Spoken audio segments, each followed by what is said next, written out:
Assalamualaikum warahmatullahi wabarakatuh. Bertemu lagi dengan Bu Dwi. Anak-anak, hari ini kita akan belajar IPA dengan tema pernapasan atau sistem pernapasan pada manusia.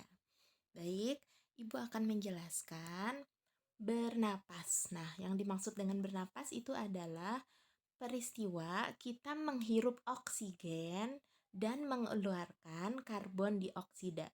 Ya, oksigen itu bisa disingkat dengan O2. Karbon dioksida bahasa biologinya tulisannya adalah CO2. Apa itu oksigen? Oksigen adalah hasil fotosintesis tumbuhan ya. Jadi tumbuhan hijau itu berfotosintesis yang dibantu oleh sinar matahari, kemudian mengeluarkan oksigen. Nah, oksigen itu yang kita hirup untuk bernafas ya. Jadi, Ibu sarankan agar kalian menanam tanaman hijau apa saja. Jadi jangan menebang pohon, kalau bisa menanam tanaman ya, karena itu sangat penting untuk bernapas manusia. Jadi kita semua ini saling memerlukan, saling membutuhkan di alam, saling berkaitan ya. Tumbuhan membutuhkan sinar matahari untuk proses fotosintesis dan manusia membutuhkan tumbuhan untuk penyerapan oksigen atau untuk bernapas menghirup oksigen dan mengeluarkan karbon dioksida. Karbon dioksida itu sisa-sisa pembakaran pada manusia ya, Nak. Nah, itu biasanya zat-zat yang tidak terpakai dibuang mengeluarkan karbon dioksida. Nah, baik. Nah, sekarang Ibu akan menjelaskan organ pernapasan pada manusia itu yang intinya saja ya yang perlu kalian tahu itu ada 7. Nah, kalian harus ingat, harus hafal. 1. Rongga hidung, 2. faring, 3. laring, 4. trakea, 5. bronkus, 6. alveolus, 7. paru-paru. Nah, itu ada gambarnya ya Nak ya, yang di kotak-kotakin itu. Untuk lebih jelasnya kita lihat yang ini, gambar yang lebih jelas. Nah, yang pertama itu ada rongga hidung ya, itu bukan rongga mulut. Kemudian faring, itu yang masuk ke sini nih, di dalam sini namanya faring. Laring, di lak-lakan ini, di sini itu laring. Trakea, nah trakea ini yang seperti ini, batang tenggorokan yang biasa buat kita bernafas ya. Kemudian ada bronkus di tengah-tengahnya, itu bronkus itu percabangan dari trakea. Jadi bronkus ada 2 ya, bronkus sebelah kanan dan bronkus sebelah kiri.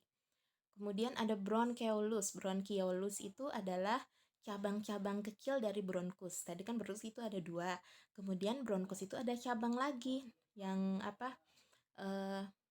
serabut-serabut kecil itu disebut bronkeolus. Kemudian dari bronkeolus itu ada cabangnya lagi, yang paling kecil-kecil lagi yang seperti rambut, itu disebut alveolus. Dan yang terakhir itu, dan itu semua disebutnya paru-paru ya. Jadi ada paru-paru kanan dan paru-paru kiri. Ya, seperti itu. Kemudian ada sekat, yang sekat merah di situ kamu bisa lihat ya, yang di bawahnya paru-paru, yang di tanda panah dari paru-paru itu disebut diafragma. Nah, diafragma itu adalah sekat atau pembatas antara rongga dada dengan rongga perut ya, disebut diafragma. Baik, anak-anak Ibu, sekarang Ibu akan jelaskan fungsinya satu persatu. Itu ada di LKS halaman 8 ya. Sekarang sambil kamu lihat LKS-nya ya Nak ya. Kita baca sama-sama ya. Fungsi dari 1. Hidung. Hidung adalah fungsinya udara masuk melalui lubang hidung ke dalam rongga hidung ya, dari lubang hidung ke dalam rongga hidung. Nah, di dalam rongga hidung terdapat rambut-rambut pendek dan tebal untuk menyaring dan menangkap kotoran yang masuk bersama udara. Selain disaring di udara yang masuk, dilembabkan oleh selaput lendir. Nah, maka dari itu hidung kita itu tidak pernah kering ya, pasti selalu ada selaput lendir dan ada bulu-bulunya. Ternyata itu fungsinya adalah untuk menyerap kotoran dan debu yang masuk ke hidung. Jadi bisa disaring oleh bulu-bulu hidung tadi ya. Maka dari itu Allah itu menciptakan manusia dengan sempurna karena Allah yang Maha Tahu. Maka dari itu kita harus bersyukur dan merawat yang diberikan Allah dengan baik ya.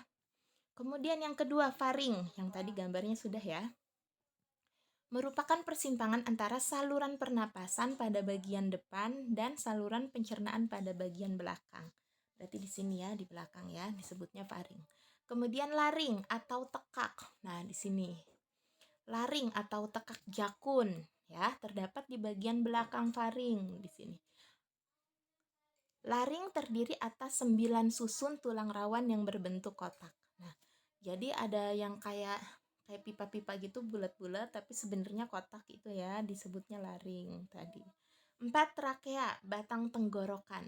Pada trakea terdapat jaringan yang disebut silia yang akan bergerak dan mendorong keluar debu-debu dan bakteri yang masuk. Nah, di sini juga disaring juga debu-debu bakteri yang masuk gitu. Kemudian nomor 5, bronkus, merupakan percabangan dari trakea serta terdiri atas bronkus kiri dan bronkus kanan.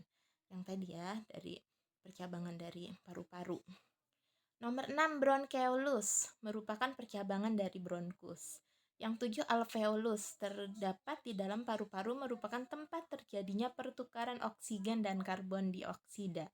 Alveolus dikelilingi kapiler-kapiler darah. Alveolus berbentuk seperti buah anggur ya, jadi bulat-bulat kecil begitu. Nah, ini penting sekali. Alveolus tadi fungsinya apa? Terdapat atau menjadi tempat pertukaran antara oksigen dengan karbon dioksida. Jadi yang di situ oksigen yang kotor diganti dengan yang bersih, kemudian karbon dioksidanya dikeluarkan. Di situ ya terdapat di alveolus. Nah, untuk penjelasannya sekian dulu. Nah, sekarang tugasnya ya nak ya. Baik, untuk tugasnya kalian lihat LKS halaman 9 yang ayo lakukan. Nah, yang di situ kalian tinggal salin saja dari LKS halaman 8-nya. Dan tugas yang berikutnya adalah di LKS halaman 28 khusus pelajaran IPA sampai 29 ya. Jadi pelajaran IPA bagian A dan B. Ya, jangan lupa kalau tidak muat dikerjakan di kertas lembar lalu ditempel di LKS-nya. Itu saja materi untuk hari ini. Mohon maaf kalau ada kesalahan. Assalamualaikum warahmatullahi wabarakatuh.